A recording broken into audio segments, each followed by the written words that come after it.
Okay. I think all the speakers are here, right? Geeta ji here, Professor Dr. Zia here.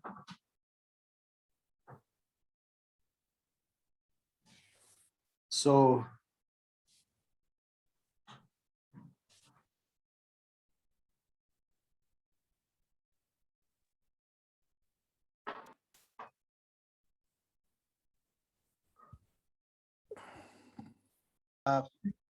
I'm from Kathmandu, Nepal. This is my name is Min Bahadur Shahi.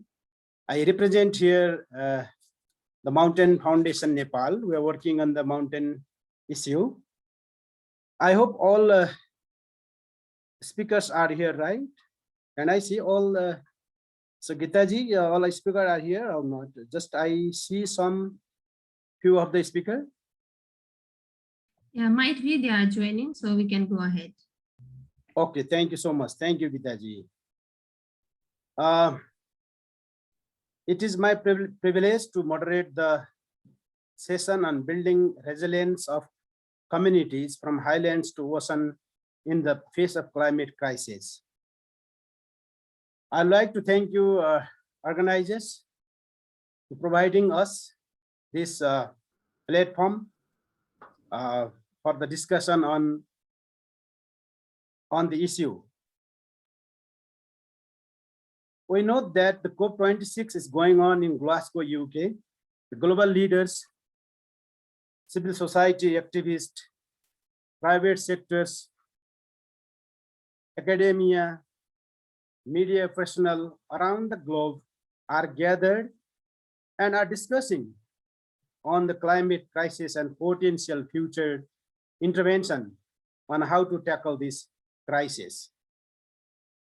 I hope at the end of this session, we will be able to provide significant suggestions to COP26 as its outcomes for further discussions. The outcomes of the session will be sent to the Blue Zone at COP26 today itself. The session will be significantly contribute among the global leaders to building networking, cooperation and collaboration for sustainable better planet. This is an hour-long session. We have a prominent distinguished speakers from different regions who are significantly contributing on the agenda.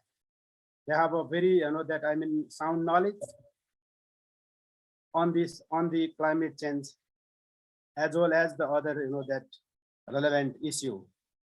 Let me introduce our today's speakers briefly. Gita Pandi. Pandey is working in Karnali Integrated Rural Development and Research Center, which is one of the largest national NGOs in Nepal as a climate change advocacy manager. Professor Asim Zia.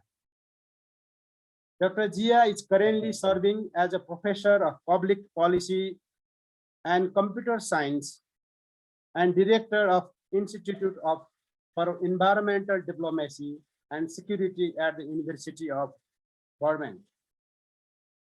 Clive Lipchin. Lipchin is serving as a director of Center for Transboundary Water Management at Arava Institute of Environmental Studies in Israel. Maria Del Pia Carneco. I think I currently pronouncing your name, right? So Maria Del Pila Carneco is working as a Dean of the Faculty of Maritime Engineering and Marine Science at the Polytechnic University in Ecuador. Ashutosh Mohanty. Professor Mohanty is currently serving at the Madhyamanchal Professional University and Government Nodal Officer for National Disaster Management and River Basin Hazards Management Program of the Government of India. Zui Win Chin. Zui Win Chin is associated as an inventor and WJ Ecotechnology and chairperson of Association of Sustainable Ecological Engineering Development. So with these few backgrounds, I like, on behalf of organizers, I like to thank you for your valuable time for these sessions. And then, so let me, invite today's speaker for their presentations. First, I'd like to invite Gita Pandi. We all know that we have a very limited time today. So Gita Pandi, she will speak on mountain agenda and the issue and reflect voice of CSO and mountain people who are facing the climate, who are facing the impact of climate change. And she has a good, that very vast knowledge on mountain agenda and issue. Over to you, Pandey.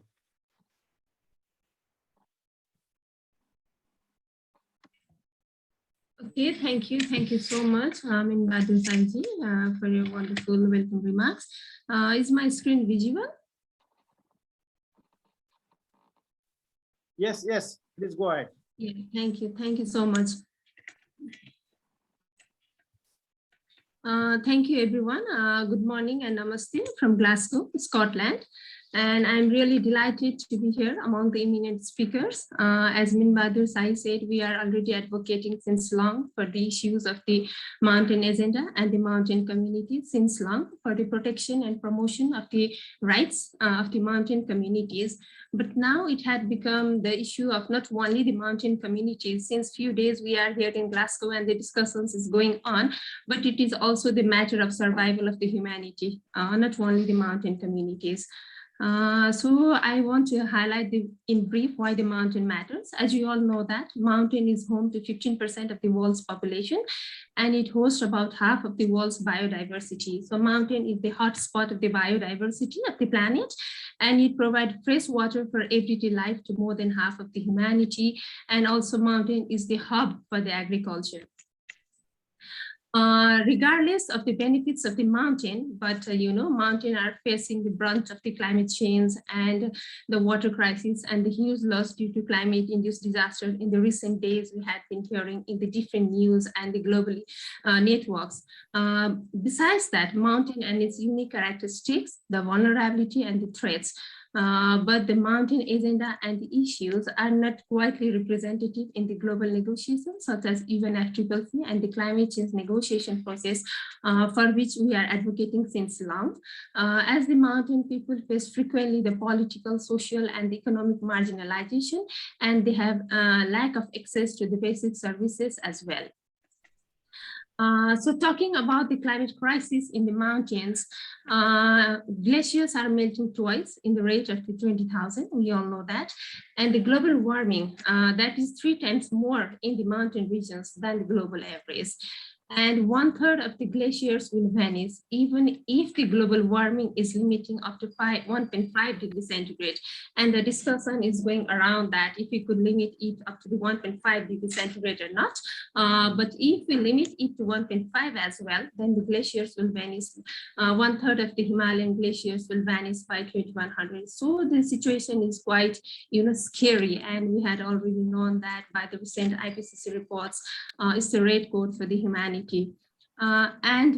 Talking about the mountain peoples, they are forced to relocate. We can take the few examples of Nepal as well, from the Chum Valley and the Jomsom. The co-presidents, Mr. Alok Sharma, in his opening remarks at the COP highlighted that the effects of the mountain communities, quoting the issues of the Jomsom in Nepal, how they are forced to relocate. So it's the agenda we need to discuss here, right in the COP and today as well. And 53% of the mountain people are vulnerable to the food insecurity due to climate change. So climate crisis is hitting hard to the mountain communities. As I quote that, the IPCC report has said that it is a red code for humanity. So even we are talking to limit the temperature at 1.5 degrees centigrade. Even if we let me admit, even if we limit the temperature at 1.5 degrees centigrade, and the ice melt will continue for even next 1,000 years if we stop the carbon emission, and the global warming is expected to breach the thresholds of 1.5 degree to the next 20 years globally. And the issues of South Asia, it's more complicated, you know, the extreme precipitation, the unusual floods we are seeing across the South Asia, and the, you know, the monsoon pattern, the extreme weather events, and the erratic rainfall patterns are damaging lives and livelihoods of the mountain communities, and the dangerous heat stress across the South Asia, especially in the South Asia. The IPCC report, the ground experience and the experience of the local communities day to day, they are facing such kind of problems in the mountain regions. So talking about the impact in the mountains of Nepal, I had quoted just a few examples, such as Melamchi flood in 2021, the Manang flood. You know, the climate change has increased the loss and damage in Nepal. The 2021 high intensity rainfall is normally in the snowfall region. Occasionally in the Manang and Mustang area, we used to have the snowfall, the high mountain region. But this time we feel the extreme unusual events and the rainfall, like impacting the lives and livelihoods of the mountain people. At the local level, the impacts of the loss and damage, and the unseasonal floods during the end of the October. We just a few weeks before we arrived at the COP, there was a huge loss of the human and economic loss due to the unseasonal floods. So we are bearing the real brunt of the climate change. These are just a few examples I quoted here. And in Nepal, in the Kosi, Gandak, and the Karnali basins, there are many lakes which are at the high risks, and Nepal is in the high risks of the glacier lake outburst flood events. As I talked before, the climate change had impacted the whole mountain and the whole mountain economy cycle, as the livelihood of the mountain communities is based on the livestock and the agriculture. But due to the climate change, the degradation of the pasture land, it's been quite difficult for the sustaining the livelihood as well. And the tourism is one of the major economy of the country, and the mountains are suffering. Not only the mountains, the mountain people and the mountain livelihoods are suffering. So what we are discussing today here. And annually, you know, we had a loss of 1.5 to 2% of the GDP due to extreme loss and damage events annually. And it had been predicted that the 13% of the GDP will be lost by the 2100. And as I discussed previously, the food insecurity, it is the major problem due to the production losses and due to the impact of the climate change at the ground level. So talking about the impacts of climate change that we all are aware, it's not the issue of the mountain. So we are talking about, you know, connecting the upstream and the downstream linkages, not only the upstream and downstream linkages within the country, but from the highland to the oceans.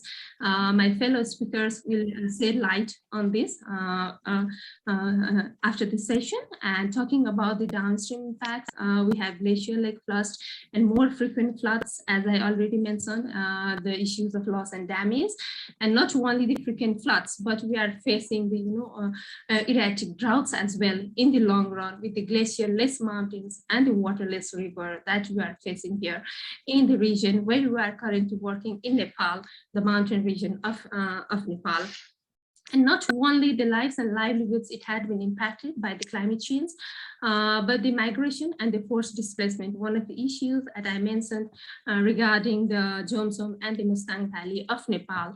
Like the similar cases, my fellow speakers will speak how it had affected in the entire HPS River and the other river basins as well. It has exacerbated the poverty and injustice, and it has also, you know, the tradition and the customary rights are being lost. So on behalf of CSOs, as we are working closely with the mountain communities, with the women, with the vulnerable people, with the children, since long we are working and we are advocating for their rights, not only for their rights, for their survival, as I mentioned. So just before this COP26 events, our organization, that means the CSOs working in Nepal, together with the government of Nepal and ICMOD as a knowledge partner who is working in the mountain issues, not only in Nepal, but in the entire HKS region. We had jointly organized a symposium. And through that symposium, we had a rigorous type of the discussions, and we urged all the parties to address the issues of the climate change, especially on the food security, which has directly impacted the lives of the women, poor, and the marginalized group, and to execute the climate resilient policies, ensuring financing and the implementation mechanism with the assured voice of the mountain people, leaving no one behind, the target of SDGs, as we used to talk more about these days. And next one, we had highlighted that we urge not only the government of Nepal, but to the all parties to agree on making loss and damage a permanent agenda item of UNFCCC. And Nepal government is strongly link and advocate the issues based on the recent extreme events on Nepal's high mountains and seek the dedicated finance for loss and damage. And equally, we demand the need for the collaboration of the highland and the lowland countries in the international climate change discourse. Okay, I'm coming to the end. We also urge for the United Member States to separate establish UN mechanism to deal with the mountain crisis. So we urge the government of Nepal to lead the issues, raise the agenda of the mountain countries during the COP26, not only at the COP26, but at the other international forums as well. So I'm coming to the end. For the collaborative partnership and cooperations, as I already mentioned, to strengthen it, and also to, like dedicated some resources for research, monitoring to identify the knowledge gap and the capacity building of the communities. So based on that discussions, we had, prepared a declaration and we handed over to the government of Nepal before the COP. So I just want to share a few highlights what our head of the state, Prime Minister Sherbadu Deva, delivered on his remarks during the COP at the World Leaders Summit. Basically, he urged the leaders to recognize the specific vulnerability of the high mountains and accord high priority of the mountain agenda in the climate negotiations. And also he called upon the parties to agree on making loss and damage a standalone agenda for negotiations and the support frameworks for financing, and also to raise the awareness of the climate crisis in the Himalaya. The government will and keeping the global temperature below 1.5 is vital for the mountain people. It's an issue of the survival. These are the few quotes I took from the PM speech just few days before here at the COP. So thank you everyone. So all the questions and queries are welcome. Thank you so much.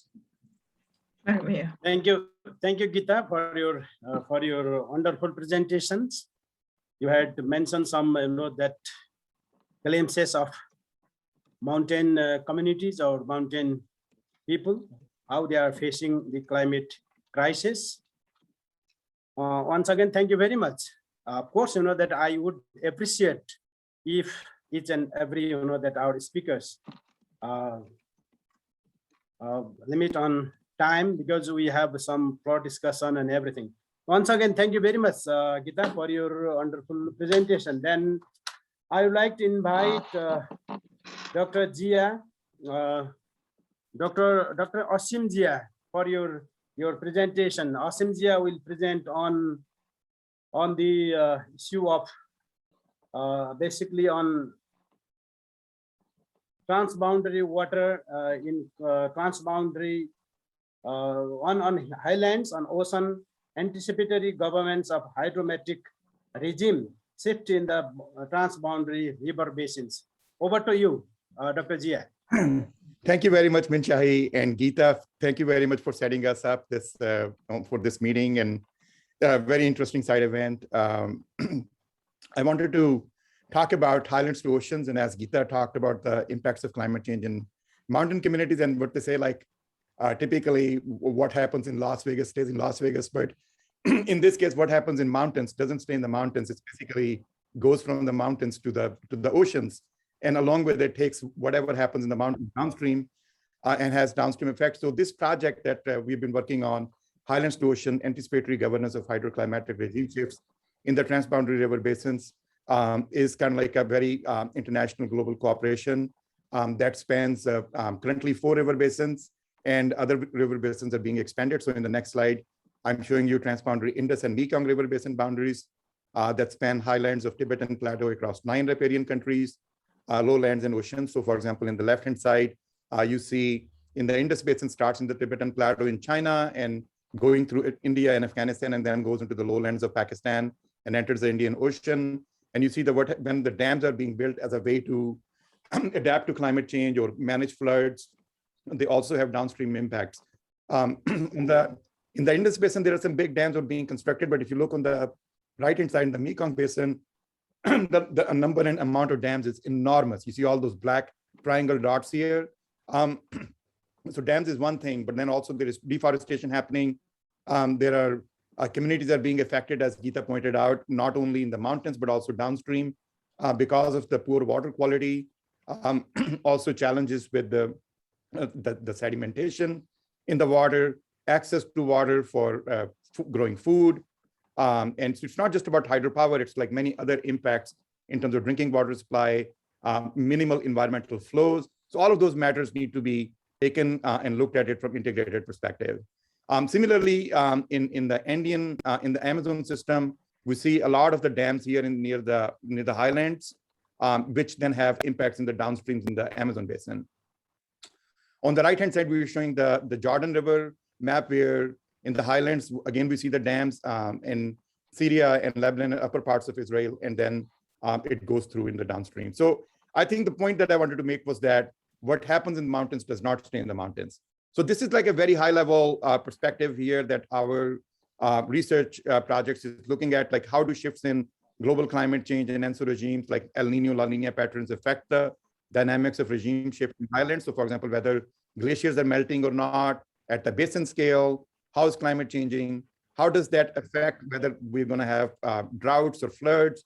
How do they affect the provision of ecosystem services to irrigation, fishing, drinking, recreation, cultural ecosystem services, whether those demands are met or not met, whether we are seeing mass migrations or stability, what the governments within the countries can do in terms of anticipatory action, like perceive the action and do the action now, or what can be done in terms of cooperation across these different countries, whether there's going to be conflict or not. So that's like the overarching concept that we're working on.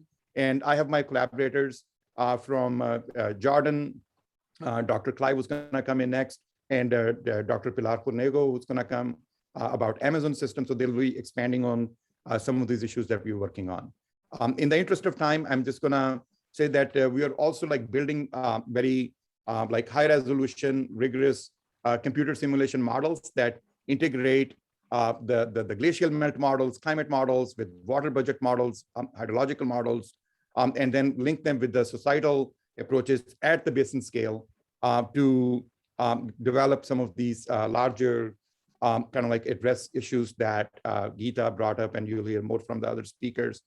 So our major initiative is securing clean water in transboundary river basins through science and environmental diplomacy.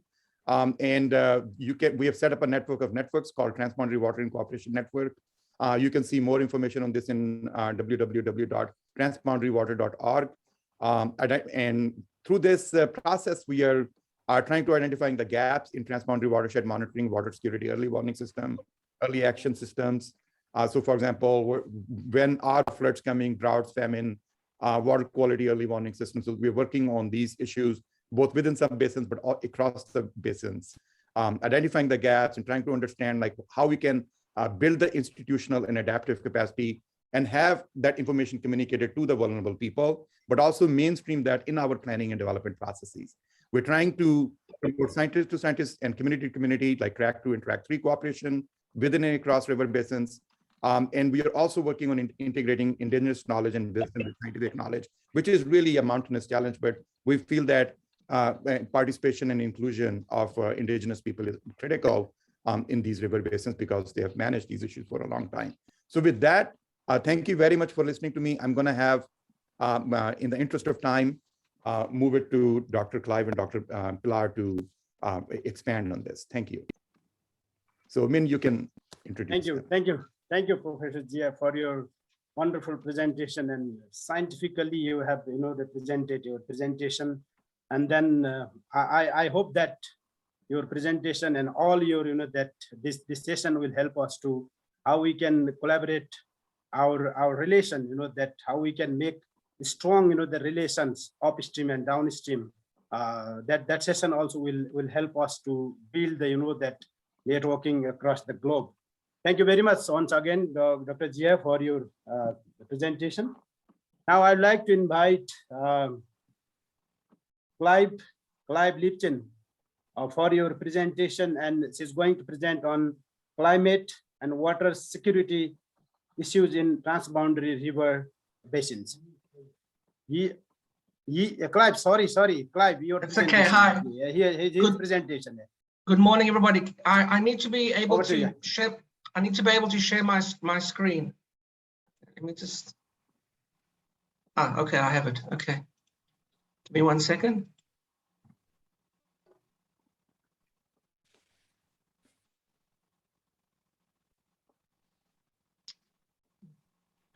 Okay, thank you very much for this wonderful opportunity to participate in this side event at COP26. So as Asim mentioned, I'm part of the network that Asim is putting together on looking at these various river basins around the world that bring together aspects of transboundary management and the climate crisis. I work specifically in the Middle East region, and I'll just present some of the issues that we're facing with respect to water and the climate crisis in the Jordan River Basin. Firstly, I think that irrespective of which river basin we're dealing with around the world, I would suggest there are two basic fundamentals we all need to keep in mind.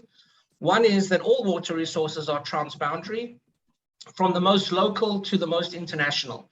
In other words, water resources management and diplomacy and politics are inextricably linked one with the other. And the second, which is very much an issue related to the climate crisis, is water supply and demand deficits are growing around the world. And this is certainly very much an issue in the Middle East region where I work. This is a quote sort of putting this into context. The Middle East will be uninhabitable by the end of the century if we don't cut CO2 emissions, so say a growing number of climate change scientists. This summer's extreme heat will become the norm, with temperatures of 60 degrees Celsius commonplace. Sound implausible? Recall the 4-day health holiday imposed in Iraq during the July 2015 heat wave.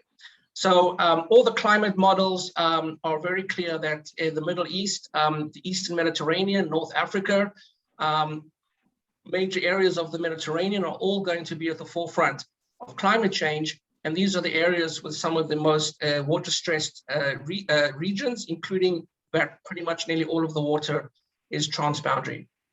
A major driver for water, of course, is population growth. And our region is also one of the areas with some of the fastest growing populations in the world. And here you can see the growth of the Middle East Africa populations in comparison to Europe. So by the year 2050, we are going to have not just less water and more extreme climates, but we're going to have more people, and those people are going to need water resources. Specifically where I work, which is Israel, Palestine, and Jordan, you can see here some of the numbers that show in all of these regions, there is a growing deficit in terms of water supply and demand. In Israel, we are currently have available about 1,800 million cubic meters of water per year, but the demand is greater than 2 billion. In Palestine, the demand is double that of the water supply, and Jordan is running a deficit of about 500 million cubic meters of water every year. The sources of water in our region, Israel, Jordan, Palestine, are very, very small. We basically are dependent on one freshwater resource, which is the Jordan River system, which Asim briefly introduced in his talk. And in addition, we have groundwater resources as well. All of these resources are transboundary in nature. The Jordan River system, as you see here on the diagram on the right of the slide, includes the upstream countries of Syria and Lebanon in the north, Israel, Jordan, and Palestine as downstream countries. I just want to walk you through some of the issues that we're facing with respect to the Jordan River system, which is a system that has great significance around the world, not because it's a large system, but because of its connection to the monotheistic religions of Judaism, Islam, and Christianity, specifically the areas of the Sea of Galilee in the north, the Jordan River system, and the Dead Sea as well.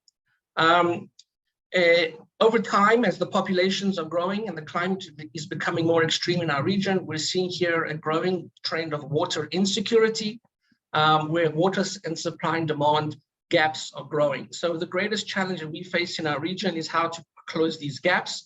Even though Israel has taken a huge technological step forward in increasing exponentially the amount of desalinated water to improve water supply, desalination and also wastewater treatment and reuse, two technological advances for non-conventional water supply, are still not going to be enough to close the gap because, again, the populations are growing and the gap is growing. In other words, technology will only get us so far. I just want to walk you through some schematics to show you the impact on water resources due to the increasing exponential demand for water supply, specifically the importance of water for agriculture in arid regions. So this is the Jordan River system in its natural state, where water was flowing unimpeded from the upper reaches of the Jordan system via the Sea of Galilee all the way down to the Dead Sea. And the annual flow of water was 1.3 billion cubic meters of water per year. But as populations grew and the demand for food grew, water diversions began to be pulled out of the system. By the 1970s, the system was completely altered from an ecological system to an engineering system. Israel was extracting out of the upper basin about 400 million cubic meters of water per year, and Jordan was extracting about 300 million cubic meters of water per year through very large and complex engineering water diversion projects. The ecological impact of these systems as they increased in size to meet growing demand was a very, very diminished Jordan River system, decreases in water quality due to mostly agricultural runoff, such impacting the quality because of increased nitrates and phosphates entering the water. The bottom line is that the Jordan River system today no longer functions as a natural river. The annual inflow now into the Dead Sea is less than, is about 10% of its pre-1960 flow. What does this mean? It means that the Dead Sea Basin is rapidly diminishing. Here you can see more or less what is happening. The middle slide is more or less what is left of the Dead Sea today because of all of those upstream diversions from the Israeli-Jordanian sides, and also some diversions also by Syria. And this is what the Dead Sea will look like by the year 2050. In other words, one of our challenges in a transboundary and climate crisis setting is how to sort of meet the economic demands of water on the one hand for human needs and the ecological impacts that this is creating on the other side. So all around the world, there are examples of river systems that are hugely impacted to large-scale human diversions, and the Dead Sea Basin is one of them. Yeah. And these, I'm finishing my presentation. Sorry. The solution that is being proposed to try to rehabilitate the Dead Sea is a very ambitious economic infrastructure project called the Dead Sea Red Sea project, which is to pump water from the Red Sea all along the desert regions of Israel and Jordan and discharge the brine of that water into the Dead Sea, and to use the altitude difference from 0 meters at the Red Sea to more than 400 meters below sea levels at the Dead Sea for large-scale desalination. You can see here that the project has been costed at around $10 billion. This is according to World Bank figures. The goal of the project is to stabilize the sea levels of the Dead Sea, but also to supply electricity and water to the countries of the region. And this is where there is an interesting intersect here on the transboundary dynamics, because this project can only move forward if there is regional cooperation in an area that I'm sure most of you are aware is an area that has some really complex political challenges. The problems or the concerns with this project are, as is written here, the dangers, changing the sea level of the Dead Sea, the development of calcium sulfates and algae, and increasing the salinity of water aquifers in the Arava region, which is this region over here. But that being said, this is a project of great controversy. There is a huge ongoing debate on the advantages and disadvantages of such a project. But I'll leave you with the final slide, which is the opportunities of addressing water scarcity in our region and bringing peoples of the region together. So this is a photograph that was taken a few years ago at the headquarters of the World Bank in Washington, where we had the energy ministers of Israel, Jordan, and Palestine meeting together to sign a memorandum of agreement to study the impacts of a Red Sea, Dead Sea project. So I want to leave my presentation on an optimistic note, even in an area of huge scarcity, growing demand, and one of the most significant climate crisis hotspots, the Middle East. People are able to see beyond those issues and see the opportunities of coming together to solve some of these problems. So on that note, I want to thank you all for your attention and wish everybody a very successful session and continued interesting times at COP26. Thank you so much. Okay, thank you. Thank you, Clive, Lipchin, for your presentation. Water is extremely vital resources for survival of the planet. So it is, water resources is also the political agenda for us, that in global, regional, and national level. Many, that part of the world, people are facing the, that water scarcity. So this is the transboundary and the cooperation between the upstream and downstream is quite important for the future generation as well. So for your kind information, we are going to organize a Mountain Advocacy Summit 2021, unlocking mountain potentials, connecting the dots for the sustainable planet. On the occasion of that International Mountain Day on 11th of December. We are planning to organize this, that Mountain Advocacy Summit in Mustang district, that which is the famous district during the COP26 in Glasgow. So thank you very much for your this wonderful presentation. Then I would like to invite Maria Del Pia Corneco for your presentation. She will present on climate and integrated water management issues in Amazon Basin. Over to you, Corneco.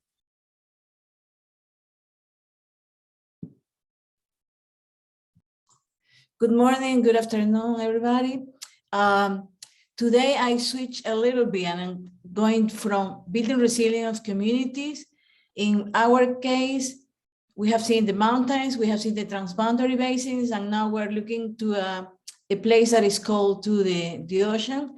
Next Wednesday, I hope everybody goes to the session, and then we will present with my colleague Sandra from Ecuador, the Amazonian Basin status.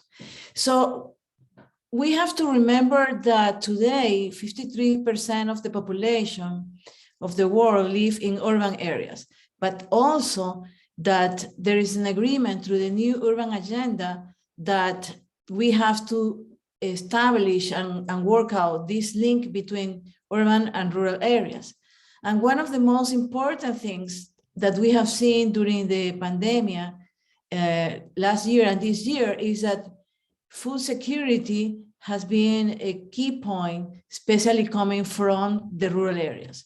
So the working model we have is one that has been set up to build up resilience in urban communities, but without forgetting the linkage to the rural ones. So what we do is we work with the quadruple helix model for academia, which I belong to, government, which might be the national level or the local level, industry, and society. And under the umbrella of these 4 UN agreements, in the framework of disaster risk reduction, sustainable development goals, the Paris Agreement on climate change, and the new urban agenda. And what is important is that we have to remember that we cannot work alone, that we have to work with the community. And in a sense, as the academia, we have a responsibility also because we train the policymakers. In terms of water, what we expect in the whole Ecuador is in general an increase in precipitation.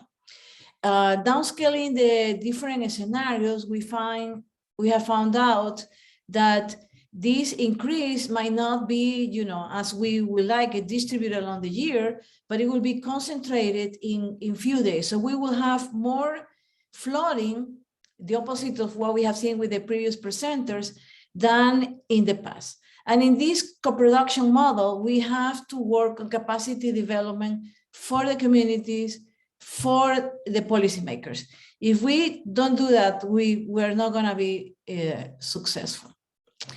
In this capacity building, in a co-production model, we work with the university funding for our time for research, but also the local government puts fresh money to work out these problems, to see how resilience can be built up in looking at a multi-hazard environment where we have floods, landslides, and heat wave.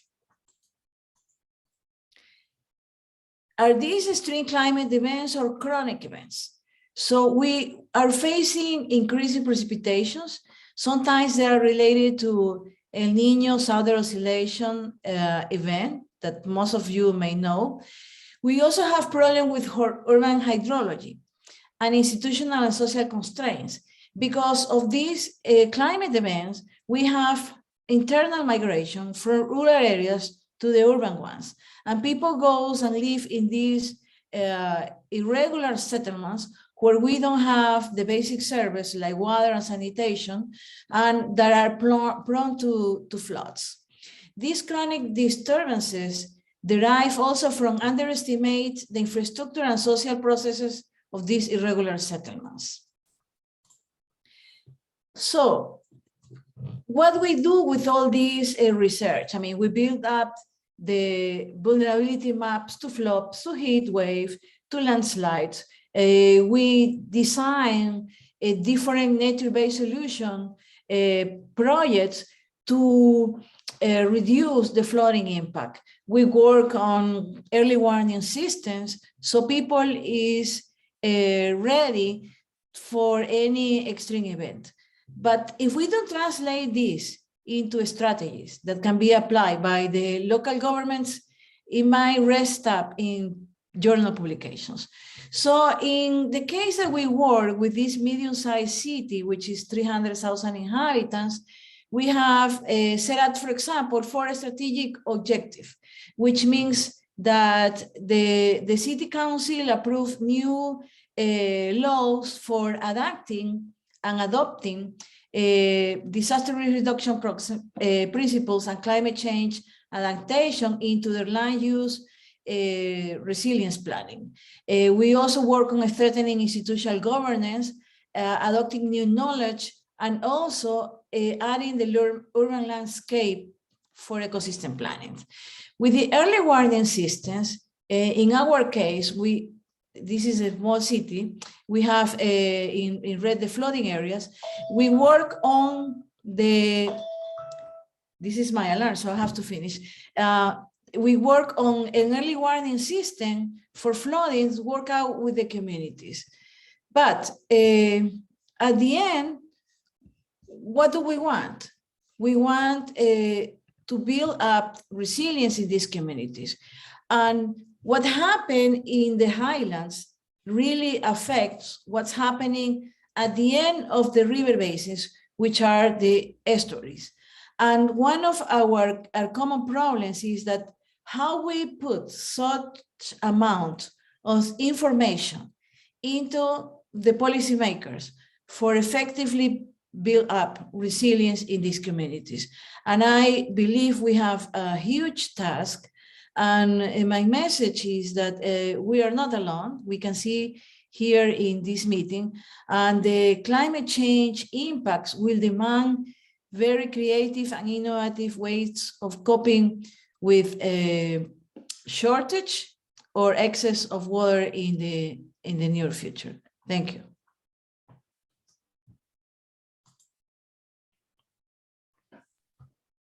Thank you. Thank you. Thank you, Maria, for your wonderful presentation. And we hope that we all are together for policy advocacy, and we hope that we can influence our policymakers together, that building the partnership with the civil society, media, including the private sector as well. If we are talking about the some issues, that we better to not forget the private sector as well. So we can build that effective collaboration and cooperation for the future generation, and we would need to make our advocacy process more strong and strong. So once again, thank you for your presentation. Then I'd like to invite Ashutosh Mohanty for your presentation, and Professor Ashutosh will present on climate adaptation through community scale intervention in Hindu Kush Himalayas. Hindu Kush Himalaya itself, culturally and politically, very, very important, that part of this region. Over to you, Ashutosh, please. Minchai, I don't see him here in the list of participants. Maybe, is he there? I don't see him. So probably we can move to Jinwai, our Okay. We can move another one. So we hope that Ashutosh will join Saldi. Yeah. So I'm going to invite another speaker, Jui Win Chen, and I'm sorry, she or he will present on the using JW eco technology for building carbon capturing, carbon negative community resilience infrastructure to reverse climate crisis and create carbon economy. Over to you, Chen. Hey, thank you, Minshahi. Thank you as well, Geeta and Asim, and also the Hub for putting up this wonderful event. Good day, everyone. We are ASEED, and it's a great pleasure meeting you at this event during the COP26. Our speaker today is the inventor of the JW Eco Technology, Mr. Zhiwen Chen. 大家好，我是 JW 生态工法发明人陈瑞文，非常荣幸有此机会在 COP26 与大家在一起，针对目前的气候变迁问题共同提出解方。 Greetings, my name is Zhiwen Chen. I am the inventor of JW Eco Technology, and I'm from Taiwan. It is a great honor to be with you today at this COP26 event and together provide a solution for the problems of climate change. 长期以来，我们持续地在地球种下负面的循环因子，造成大自然中风、水、火、土的四大不协调。因此，我们看到越来越多的自然灾害发生。 For a long time, we've been planting seeds of negativity into our planet, disrupting the course of nature's four elements: wind, water, fire, and earth. Hence, more and more natural disasters are happening. Environmental issues today are no longer individual cases. 环境的问题已不再是单一地点的新闻，而是广大同时在全球发生的现象，并且已来到了你我的家门口。 我们不能再置身事外，让我们开始行动吧。Disasters are now experienced everywhere and have arrived at our doorsteps. We cannot turn ourselves away anymore. Let us act now. Okay, we will have a presentation and a short video for today. That was a guest speech from Mr. Zhiwen Chen. So without further ado, this is our presentation. Okay, so the topic for today is building carbon capturing, carbon negative, resilient community infrastructures with JW Eco Technology in order to reverse the climate crisis and create carbon economy. This is a brief introduction of our association and our vision, and also our mission. So since the 2015 COP21, we made promises to improve climate change. However, researchers show that the 2015 to 2019 period was the warmest 5-year period recorded. With disasters becoming more frequent, more deadly, how many 5 years do we have? We should act with effective solutions that won't cause any side effects for our future generations, and we should do it now.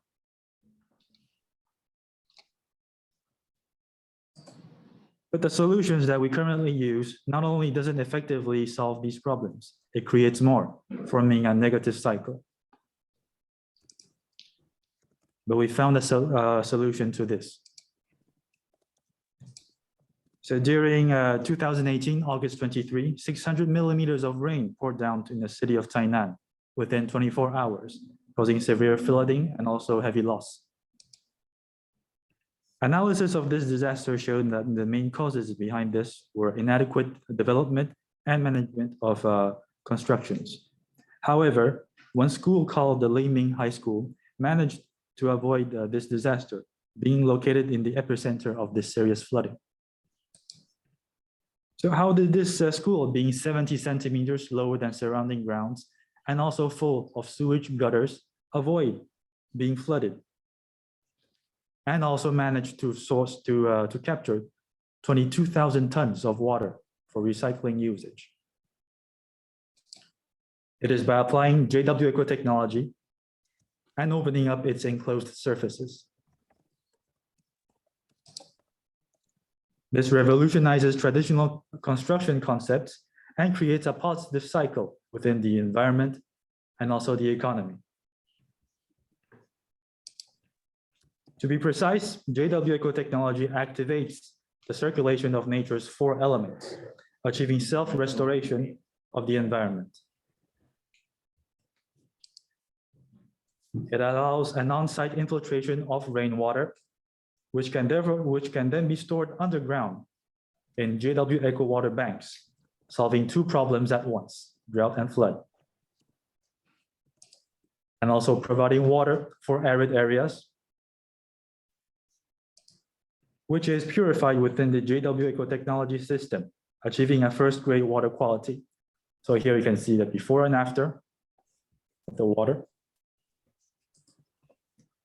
Air is also able to circulate between the atmosphere and soil, with pollutants and carbon being captured during this process,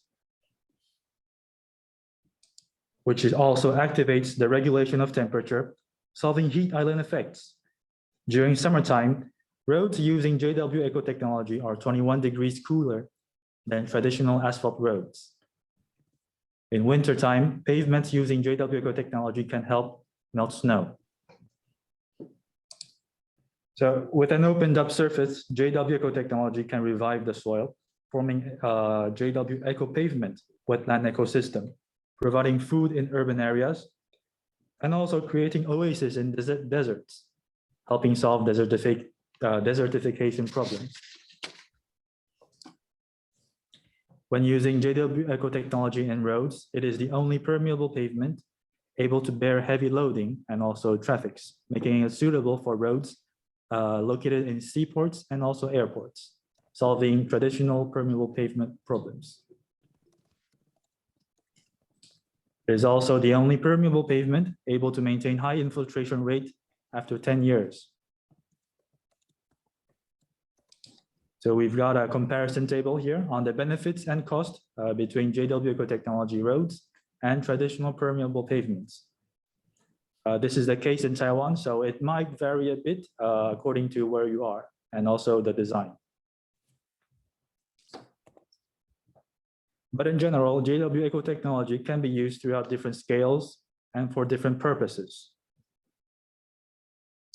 From environment planning in school campuses, infrastructure development in communities and residential areas, corporate collaboration, helping them achieve social responsibility and contributions, to reversing harsh environments into study sites of different domains, for example, resilience, sustainability, carbon capturing, and also carbon negativity. So JW Eco technology has been recognized by a variety of sectors, including the construction, energy, sustainability, and also climate change and low carbon.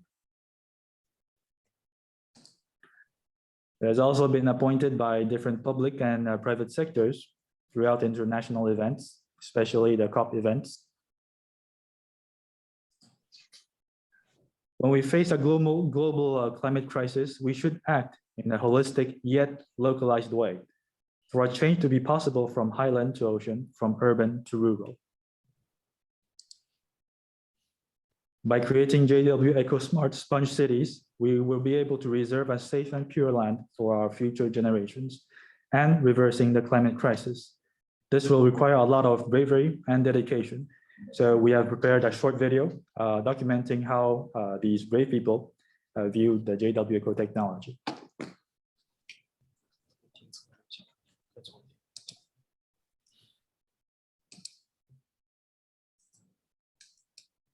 So can you see the image of the video? Yes, please, yes.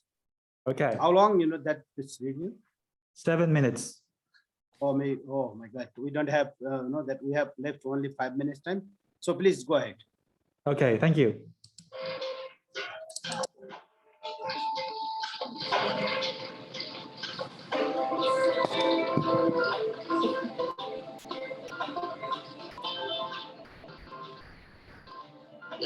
This situation has come to the extent that the Tier 1 population have no choice than to seek refuge in war by engaging themselves in prayers. Next time, continue à supporter la plupart partie de la charge des activités criminelles.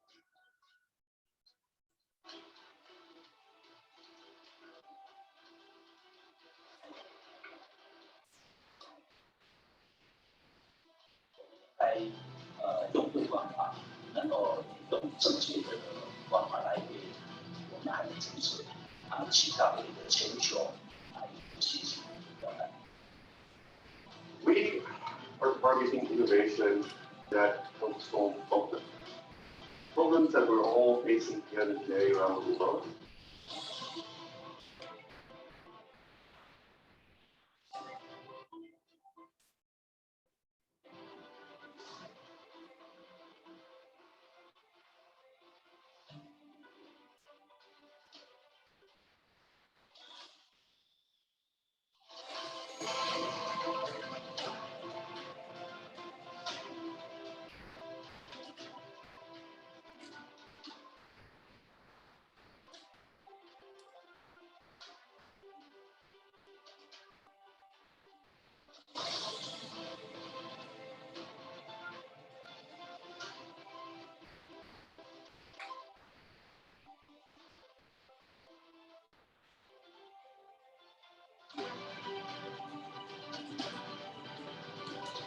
我是街道生态风法的发明人陈瑞文，来自台湾，不论你来自哪里，今天我们集体在 COP22， 为的就是要如何拯救我们共同的母亲地球。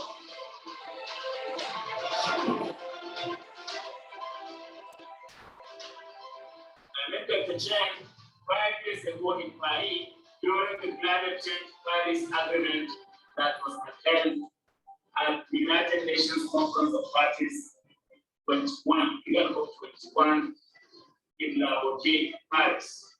The strategic partnership that our NGO African Climate Change Research Center is establishing JW Eco technology is very important and timely in celebrating the climate change negative impacts, not only in Nigeria and Taiwan, but also across the globe. Our motivation to improve our climate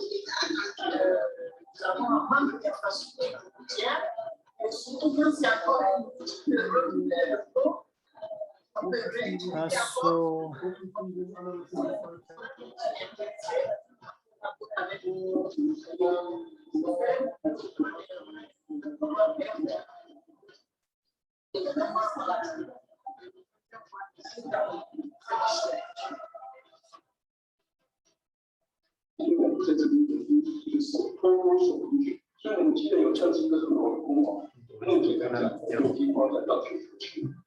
这样从今天就开始，好，从今天就开始启动，叫自然生态工法来修地球。剩下1分钟吧。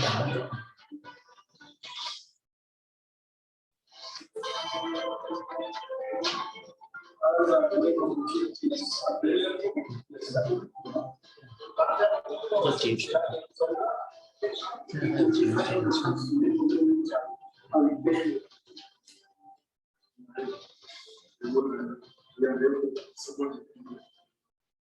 This research site is the first and only location in the United States where GWC technology is So currently video is not clear. So what to do? GWC technology demonstrated permeability that is greater than 10,000 millimeters per hour. We hypothesize the construction of drainages around the things may not be necessary.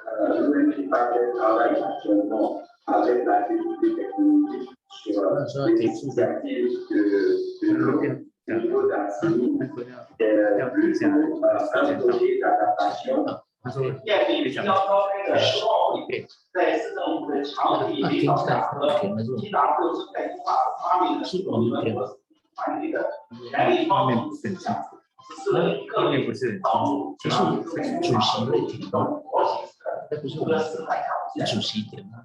实际上，这个是在工法，就是主席是主持人还是我？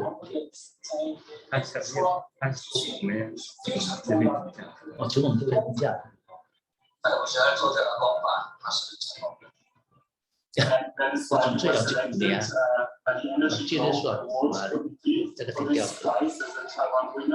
And I want to hand over the certificate and the award. It's companies that use technology for the betterment of 都没结束了，不是啊，现在结束就结束了，我们也结束了。他要做结尾，对啊，哦，他说请我们停一下。哦，这个等一下，我们不是有让我们一起为自己的社区、城市、国家的未来建设和连碳排的这道主办单位在叫他，来修复地球，改善主办单位在叫他，为地球带来健康。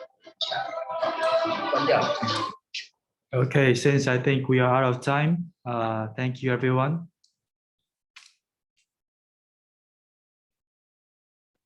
Okay. Back to you, Shahi.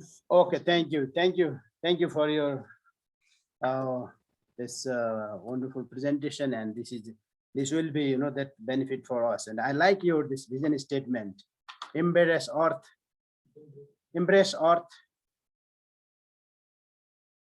benefit for humanity. I like this, that your vision statement. Thank you very much for your statement presentation. So we don't have time for the floor discussion. We have 26 more participants here in our Zoom platform. So I think you all are allow me to close the session now. So we all are in the in the hurry, because we need to attend another program as well, who are in the Glasgow, UK.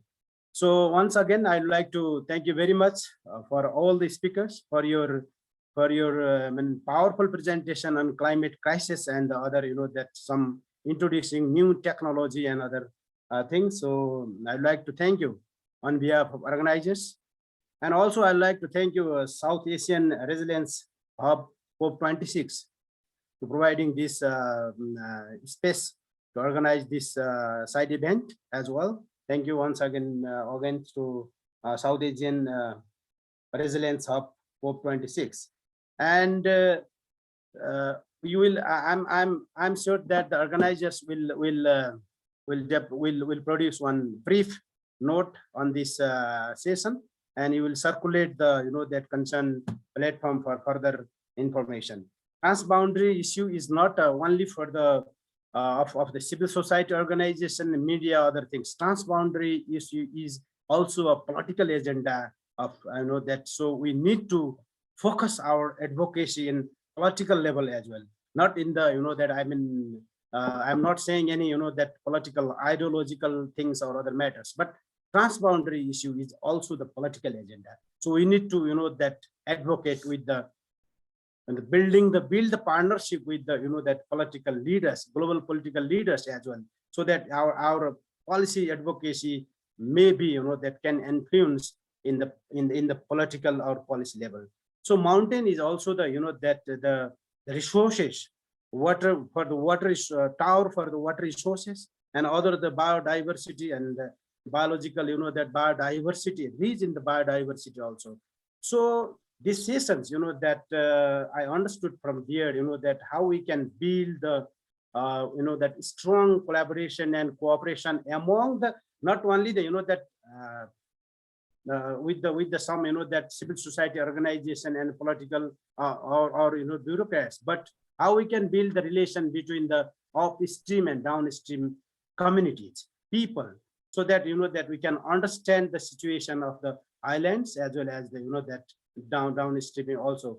So these are the some, that points I would like to mention here. So once again, thank you very much for all of you for your, that meaningful participation in this event.